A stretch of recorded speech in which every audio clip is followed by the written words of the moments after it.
y дээр нэмэх нь 2-ыг үрждэг нь dy тэнцүү x-ийг үрждэг нь dx болно.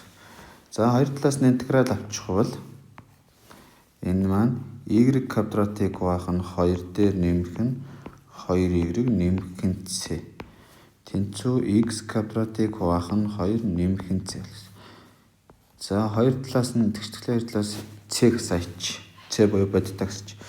Тэгвэл y квадратыг хуваах нь 2 дээр нэмэх нь 2y тэнцүү x квадратыг хуваах нь 2 дээр нэмэх нь c бодиттойноос c бодиттой гасахад c бодиттойол гарна гэсэн. За тэгштгэлийн хоёр талыг хоёроор үржүүлээ аячих бол бидний тэгштгэл маань y квадрат дээр нэмэх нь 4y тэнцүү x квадрат дээр нэмэх нь c болно. За тэгштгэлийн хоёр тал дээр 4-ийг нэмэх гэж.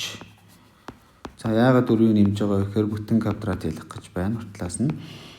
За энд x квадрат нэмэх нь c гэдэг бодиттой дээр 4 гэдэг бодиттойг нэмэхээр c гэсэн бодиттой гарна гэсэн. За уртлын эндээс бүтэн квадрат ялахчих бол y дээр нэмэх нь 2-ын квадрат нь тэнцүү x дээр нэмэх нь c байна. За ингээ бидний x квадрат байна энд. Ингээ бидний хариу a хариулт болж байна.